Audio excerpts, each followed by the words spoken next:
বন্ধুরা, আসসালামু আলাইকুম। আবার চলে আসলাম নতুন একটি নাটকের রিভিউ ভিডিও নিয়ে। নাটকের নাম হচ্ছে ইসলামিক বউ। বন্ধুরা, ইসলামিক বউ নাটকের আমরা বেশ কয়েকটি পর্ব দেখে ফেলেছি ইতিমধ্যে। বন্ধুরা, কথা হচ্ছে ইসলামিক বউ নাটকের ২৯ নাম্বার পর্বটি কবে আসবে বন্ধুরা? জানতে হলে আজকের এই ভিডিওটি পুরোপুরি দেখতে থাকুন বন্ধুরা। কারণ আজকের এই ভিডিওটি পুরোপুরি দেখলে আপনি জানতে পারবেন ইসলামিক বউ নাটকের ২৯ নাম্বার পর্বটি কবে আসবে, কখন আসবে। বন্ধুরা, আমরা ইসলামিক বউ নাটকের বেশ কয়েকটি ইন্টারেস্টেড পর্ব দেখে ফেলেছি বন্ধুরা।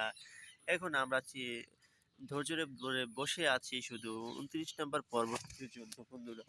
তো বন্ধুরা, আপনারা যারা ২৯ নাম্বার পর্বটি দেখতে চান তারা অবশ্যই ভিডিওটি আজকে পুরোপুরি দেখবেন। বন্ধুরা, আপনাদের কাছে একটাই রিকোয়েস্ট, আপনারা যদি আমার এই চ্যানেলে নতুন হয়ে থাকেন এখন চ্যানেলটি সাবস্ক্রাইব করতে পারেন বন্ধুরা। কারণ আমরা প্রতিনিয়ত চেষ্টা করি আপনাদেরকে নতুন নাটকের আপডেট ভিডিও নিয়ে আসার জন্য বা নতুন নাটকের ভিডিও দেওয়ার জন্য। বন্ধুরা, ইসলামগড় নাটকের ২৯ নাম্বার পর্বটি আর কিছুদিনের মধ্যেই ইউটিউবে চলে আসবে বন্ধুরা। ততক্ষণ পর্যন্ত আপনারা ভালো থাকবেন, সুস্থ থাকবেন। আর হ্যাঁ, অবশ্যই আমাদের এই চ্যানেলটি সাবস্ক্রাইব করবেন আর ভিডিওর নিচে একটি কমেন্ট করে যাবেন।